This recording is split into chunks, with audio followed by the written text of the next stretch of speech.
DDO Players News is brought to you by the Easy Roller Dice Company. If you've been looking for some cool dice, especially those metal dice you've been hearing about, check out EasyRollerDice.com. From their gunmetal dice collection to the upcoming Rolls Gold collection, they have some amazing dice. And also right now, you can save some money on your order as well. Go to EasyRollerDice.com. Make sure to enter the code DDO at checkout and save 10%. That's EasyRollerDice.com. Enter the checkout code DDO, and you'll save 10% immediately. Good day, everyone. This is Finally Funerals, and welcome to DDO Players News, where we take a look at the latest news in DDO and on the tabletop. And please welcome my co-host from Ravenloft, Dracula. Hey now, everybody. How's it going?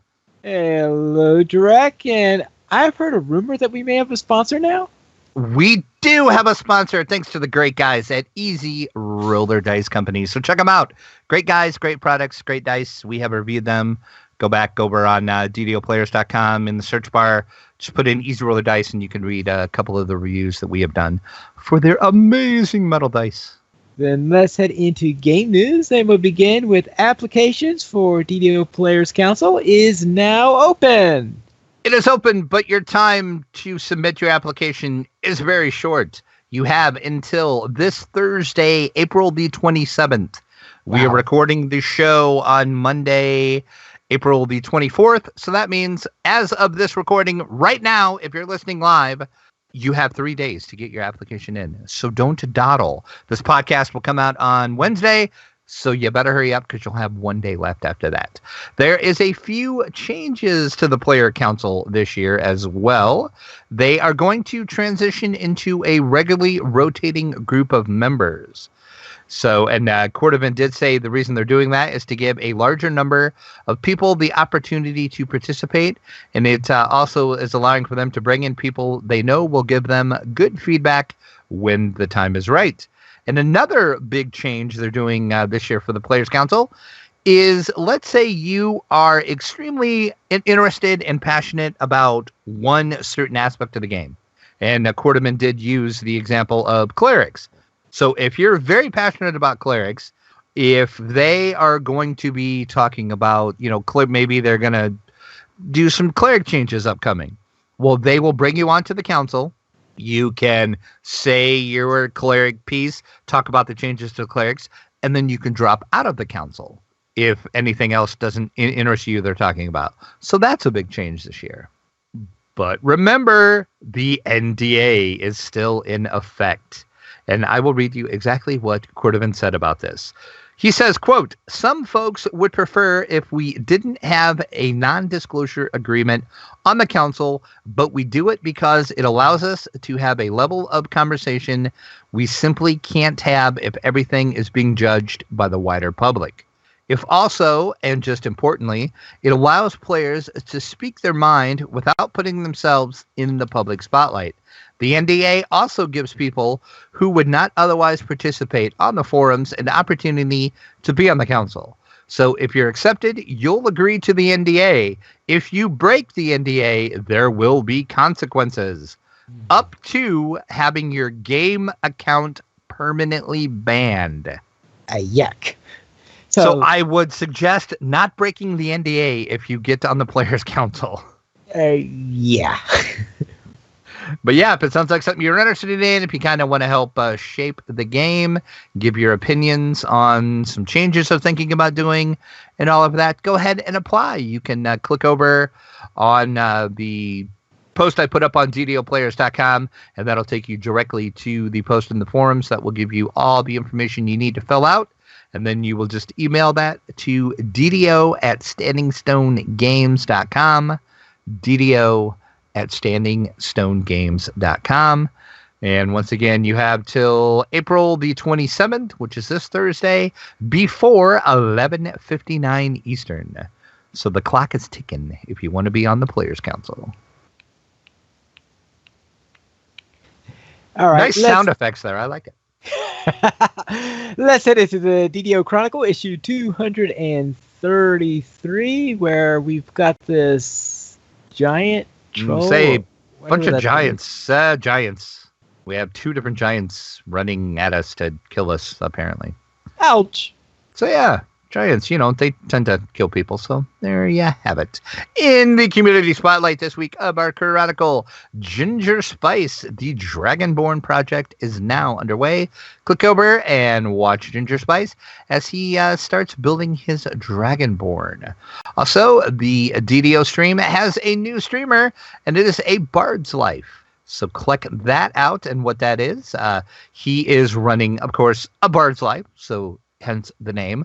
He's also doing some great blog posts to go with his streams. So check that out and check his stream out. In the fan site news section, DDO Cast is wrapping up their casual player segment they have been doing with improving your skill. So how can you improve your skill when you're a casual player? So click over and check out the latest episode of DDO Cast. Even Note is putting an alt in the spotlight in a latest blog post from her. And the Order of Simlectica is taking a look at the monk and Zen archery. So click over for tips and more. And of course, as always, we do have a Chronicle comment. And this week it is, what kind of gemstone isn't particularly valuable in DDO, but should be? Now, I would have to admit that I never pay too much attention as to which gemstones are valuable. So therefore, I am going to have to say the glass rubies in the harbor. Okay, that's a good answer, I think. Yeah, I don't pay that much attention either, actually. So that's a good one. I'm going to say, I don't know. This is a tough question. I'm going to say, just because I like the name, and I know back in the day it used to be very valuable, but it's not so much anymore. But I'm going to say the Bloodstone, just because, blood's in the name. Yeah. I'm taking the easy way out this week, folks. Taking the easy way out. And Gumsgang in our chat is saying, the Soul Stone. You should be able to run out of the dungeon with one and return it to the owner for a finder's fee. I like the way you think. All right. Anything else in the Chronicle? We just have our official screenshot of the week. And that comes from us this week from Grumble Gravelson. He finds himself in a sticky situation in the 313th official DDO screenshot of the week. Is that from the Slavers? It is. He is standing in the honey of a problem. Honey. Yes. Honey trap. Thank you. I couldn't think of what that stuff was called. I'm like, the stuff bees make. That. And that's it for our Chronicle this week. Let's head into store sales. What's on sale this week? We have 20% off stat tomes, skill and UMD tomes, tomes of learning, and the ever popular Harper Agent Enhancement Tree, all at 20% off in the DDO store.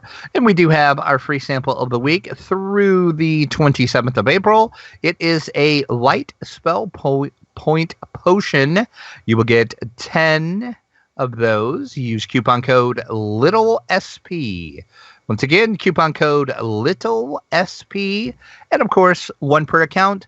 Choose wisely, as I always say. And it's time for heading into the site news, where we are running a little GoFundMe in order to raise some money for a video camera. And how are we coming along? We are doing pretty good. We had a lot of action on this last week after the podcast, so I thank each and every one of you. Currently, as we record the show right now, we are at $110 of that $400 goal. So we are getting closer and closer as each days tick by. And once again, you don't have to give a lot. Give whatever you can. Every little bit is going to get us closer and closer to our $400 goal, so we can get that nice camera set up for Gen Con, and also our tabletop coverage as well.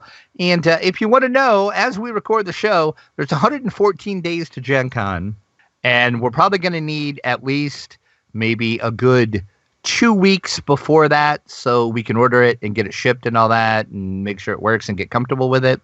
So we'll say we've got about 90 days left, maybe. to go ahead and give us some money if you would so likely love to donate to us. So $110, a $400 goal. We're getting there slowly but surely. All of you guys that listen are awesome. We appreciate each and every one of you, even if you can only give, $1 or $2. Like I said last week, if everybody that listens to the show, either via download or via YouTube, would just donate like $1 or $2, we would easily get that $400 in no time. And I'm sorry we keep talking about it, but we're trying to make the site better for you guys. Right. Then let's see what's coming from the dungeon. Maybe an orc will come out carrying a new video camera. I keep hoping, but it hasn't happened yet. All right. Now, I have to ask you a question. Sure. Why do we need D20 neckties? Because why wouldn't you need a D20 necktie, finally? Because I never wear neckties. Well, see, then you're not the niche market they're looking for here. Because if you're a geek and you have to wear ties at any point, either for your work or maybe you just wear a tie for some kind of event, and you're a geek and you kind of want to show your geekdom, but you don't want to put it way out there, why don't you do it with the D20 necktie? There is a Kickstarter running right now for, just as we said, D20 neckties, and it's exactly what it sounds like. It is a nice necktie that has D20s on them. All right. Now, I see that they decided that to only show the numbers for the 20s, but not for the other sides. Right. I guess they wanted to make sure that even non-geeks would know that was a D20, I guess. Okay. I kind of wondered that too. I'm like, I wonder why they only showed the 20, but that's the only thing I could figure out. So it's basically the Kickstarter is the start out pledge is $15, and that will get you one necktie, which if you've ever bought a tie, that's not bad for a tie. Ties can get kind of expensive. So $15 is not bad. And then you can go up if you want more. And there are a few colors to choose from right now. There is the royal blue, the black, the red, and there is a stretch goal. If the Kickstarter reaches $3,000, they will send out a survey to offer additional colors, either purple, gold, silver, and or green. So you have, if, like I said, they make that $3,000 goal, they will add a stretch goal color as well. Kickstarter has funded already. It's 19 days to go as we record this. They are at 1,758 of their $1,000 goal. So if you're a geek and you wear a tie, this is the Kickstarter for you. So click over on DDO Players, and you can see pictures of the tie and also link over to the Kickstarter and get yourself a D20 tie. And also on Kickstarter, we have the Adventurer's Kit, and it looks like a briefcase to carry your stuff. In a way it is. It's more than a briefcase because it's module. So let's say you want to... say you start out, you only carry 20 dice with you. Well, let's say you want to add more dice. Well, you can move the inserts around to add more dice, or you can add a tray for your miniatures, or you can add a tray for your spell cards, or you can add a tray for this or that. And there's also different brackets you can add onto it as well to put your iPad up or your phone up, or there's a section to where you can make it a little deeper to put all your books in it. But basically, yes, it's a glorified briefcase to carry your RPG supplies with you. A very expensive glorified briefcase. Expensive. Yeah, this it's wow, this is expensive. The basic exterior only starts at $140, and that will come with the beautiful exterior shell only. Once on the inside is felt on both sides, and that's it. So if you want all the bells and whistles, so if you want the interior inside to it, you're going to have to shell out a little more, starting at $180. But they do say it's made out of nice material. It's very well crafted. For that price, I would It better be. So, yeah. There's a couple different colors to choose from. They have black, bronze, brown, dark gold, the Displacer Beast black, which is a very nice color black, if I do say so, the gray and the red, and also brown and blue and stone elemental gray, and of course the wood elf green, which I really wouldn't call green, but okay. So there you have it. So if you're looking for an expensive way to carry your RPG supplies around, this is the Kickstarter for you, but my God, is this thing expensive. The Kickstarter did fund for this as well. They are at $24,265 of only a modest $5,000 goal. 27 days to go on this, so who knows how high this could go. So if you got money burning a hole in your pocket and you want a briefcase to carry stuff in, here you go. Or you can do like I do and just carry it in a backpack. Just saying. Hey, well... Also, visit Dungeons & Dragons, a yawning portal in virtual reality. Virtual reality?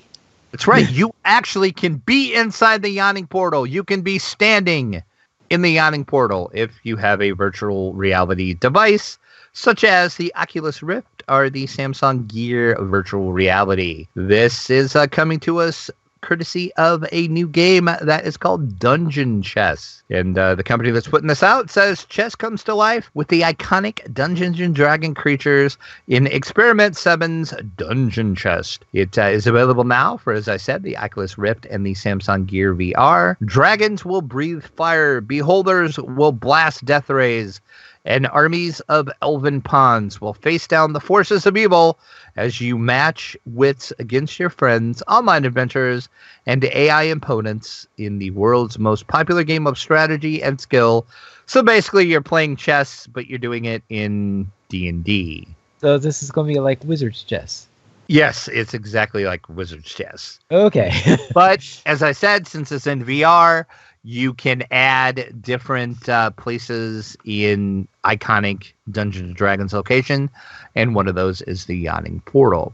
And I do believe this is the first time the Yawning Portal has ever made it to virtual reality. And it is available now if you are lucky enough to own an Oculus Rift. And Experiment 7 does say that the Samsung Gear VR will launch, quote, soon.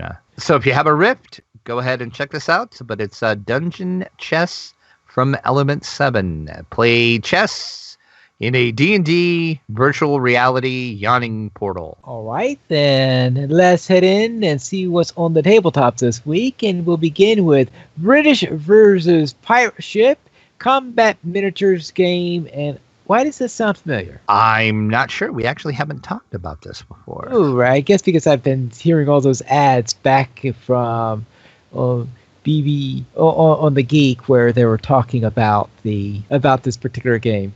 Oh, I guess I missed those. See how much I pay attention to the Geek. Yeah.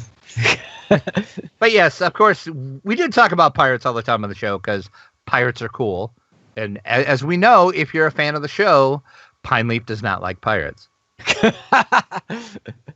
I think we established that probably 30 episodes ago, maybe. I'd have to go back and see, but we had a long conversations about pirates. So that means you're not going to hear me singing I Am a Pirate King or anything like that? Probably not. I don't think that's going to happen.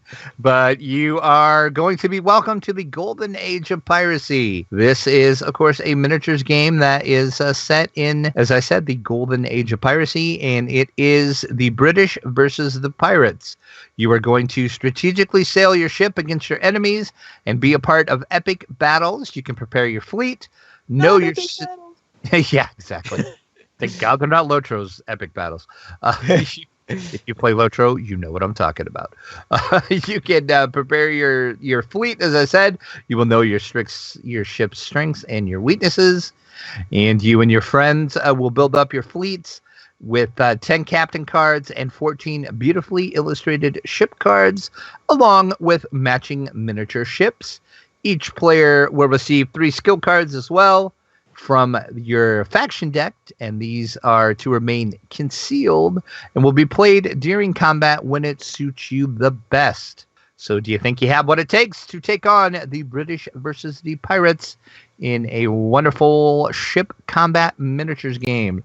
This game started out its life on Kickstarter, actually. It did really well on Kickstarter, but now it is open for anybody to pre-order, and I have linked to that in the article up on ddoplayers.com. You can head over to the official page and see some more information about it, and of course, a pre-order British versus Pirates today. And they expect that to ship later on in the fall. Another miniatures game that is currently on Kickstarter is the Drowned Earth miniatures game. Is it played underwater or something? Well, no. Drowned Earth is a skirmish-based board game, and it's basically set up in a time when an event has taken place in the Earth, and basically the Earth is done for. It's basically Armageddon has came. The Earth is no more. Factions are rising up.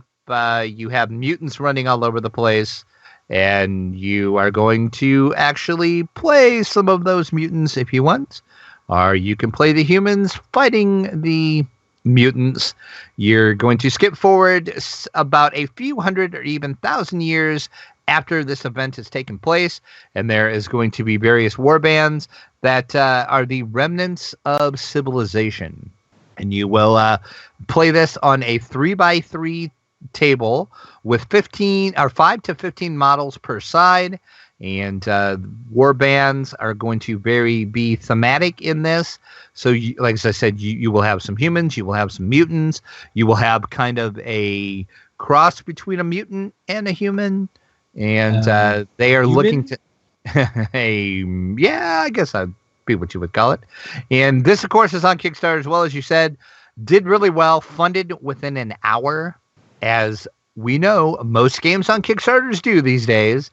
So they are just on stretch goals for the next 21 days. But I did link this up over on DDOplayers.com. The miniatures on this look pretty darn good, and they look really amazing when they're painted. Of course, the minis are going to come unpainted, as most miniatures games do. But if you actually take the time to paint them, these miniatures are going to be amazing. So if you are into a skirmish-type war game set in the far distant future where Earth is destroyed, and there is just war bands of mutants running around, then the Drowned Earth is your game. So we said on Kickstarter now, 21 days to go. They are at 34,428 of their 6,395 goal. Very well. And now, how about if they re-released that old grandfather of far future type miniatures games, Warhammer 40K? You know, this would be a good year to do it because it's the 30th anniversary of the setting. So Games Workshop decided, what the heck? Let's do a new edition of Warhammer 40K. Why not? Why not? There's not a lot of information out about this yet. They did put up a fact, though. And there was a couple questions that I think most people will be very, very happy about. The question was raised, is my army still valid? And Games Workshop said, why, yes, it certainly is. You'll still be able to use your army you have now in the new edition of Warhammer 40K. All current armies will be supported with the new rules. So everybody can breathe a sigh of relief. You don't have to buy all new miniatures, even though Games Workshop would love it if you do. Yeah. And then, of course, the all-important question is, have you dumbed down 40K? And Games Workshop responded to that with not at all. What they have done is they've made it easier for new people to enter and get to grips with the basics. But at the same time, they have made it easier for you to add depth and as much complexity to the game as you like. So if you are a Warhammer 40K fan, you can look forward to a new edition coming soon. And once again, they just said soon. They haven't said, but they did say they will nail down some more information on exactly when soon is. And you also get a little peek at the new rules as well, so you can check that out. But Warhammer fans, your prayers have been answered. A new edition is on the way. Right, then let's head into our game and week in gaming. Drac, what have you been up to? I actually did not do a lot this week. I had a busy week in real life. Darn that real life always getting in the way. Did do a little gaming. Didn't do a lot of DDO. Actually, the only DDO I did this week was what I did with you. So I will let you talk about that as we always do. And the reason why I didn't do a lot of DDO this week is this was the week for the static group that, I am in with Mythery, Sabajade, Rentapone, Cad, and sometimes Lessa to play. But instead of playing DDO, they drug me kicking and screaming into a new game called 7 Days to Die. Uh-huh. And what 7 Days to Die is basically, think of it as Minecraft meets The Walking Dead zombie apocalypse. What? That's the best way to describe it. It is an open world survival zombie game where you craft and build things like you do in Minecraft. But the kicker is every 7 days, there will be a horde of zombies that will come and try to attack and kill you. Hence the name 7 Days to Die. Now, the zombies are always there at night. You always have some zombies to take care of, but they're kind of weakling zombies. They're not quite as bad. But on that 7th day, you have like the uber zombies and you have a horde. So you have zombies as far as the eye can see. So you better hope that whatever you've designed to protect you is going to work. And we haven't got to a zombie horde yet in our game. We did found an abandoned gas station, and we kind of took that over as our base of operations. So we've built that up as best as we can so far. And of course, like in Minecraft, you have to go out and scavenge for stuff. So you have to chop down trees to get wood, dig in the dirt to get clay, chop rocks, collect rocks, yada, yada, yada. And like I said, it's basically Minecraft meets The Walking Dead. So, and I enjoyed it more than I thought I would. I'm usually not into the crafting type of game, but for some reason, I really, really enjoyed this. So we'll see how it goes when we meet the zombie horde. But so that is 7 Days to Die, and it's all their fault for getting me into a new game. I blame them. So, but yeah, like I said, I just had a busy week, so that's really all I did. So here's hoping you did more than I did, Pineleaf. Well, that wouldn't be too difficult based on what you just said. True, it would not. Then we'll begin with my monk, who is still level 11, and I continued in the sands of Menectaran, where I visited the Chamber of Ramat, the Raid, the Volcurum, and purged the Fallen Shrine, and Ramat was a real pain to get through. But the most important part, how many times did you get mummy rot? Well, that is... It's hard to say because as soon as I get it, my cleric keeps on curing it. Ah, okay. Good cleric then. Yeah, good cleric. So yeah, I just see, okay, remove curse, poop every time I figure I got mummy rot whenever I see on the screen. Remove curse cast. So yes, so I managed to get through that, and well, I found that Ramat was a little bit on the annoying side, but I got through it. That's all that's to say. And Raid of Volcurum went pretty well, except of course it's the fight against the scorpions and Scarrow. I think the Raid on the Volcurum might be my favorite quest out there. Yeah, that sounds like a good candidate for that. And then on my monk, actually not my monk, my warlock. Oh, what? Okay, I got names. I wondered. I thought, hey, did you switch characters on me again? Okay, a known warlock, 17 to 18, yes. Where I went out with you. We were an Evening Star, and we redid the Mummy's Curse, and this time nobody got stuck in a tree root. That's right. I stayed far, far away from tree roots. Yes, so therefore we survived that little encounter, and then we went into search and rescue, and during that time we decided, because Drac leveled at the end of search and rescued and I needed a little bit more, so we decided to head out and do the optional, which against the Drow outpost.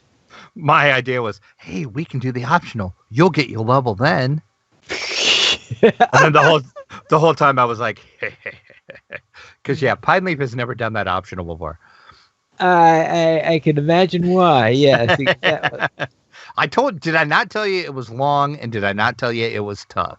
It was definitely those. It was definitely long, and it was definitely tough. And we managed to get through it, though, but we did have one little problem in this particular dungeon, and that is not once, but twice, I got locked out of a boss fight where the second time, we even tried to time it up so that we could ride across into the area at the same time, but Drac went over a millisecond before I did, and boom! Gate fell. I know, it was crazy, because that second time, you were, like, right behind me. And because I told you, I'm like, okay, this is the end boss fight. And you were like, okay. And I took like one step and it was like, boom, the wall went up. And I'm like, crap, you're on the other side of the wall. Yeah. So, yeah, I don't know. And we have never had that problem before. Like you said, it happened twice. It happened in the main dungeon at the end against, spoiler alert, if you haven't done the quest, the dragon. And that was kind of my fault because I didn't tell you that was the end fight. I just kind of ran in. So that one we kind of expected to get. I mean, I should have waited for you. That was my fault. But that second time, like you said, you couldn't have been more than a millisecond behind me, and you got locked out. So I don't know. That's and I just said that's crazy because you were not that far behind me.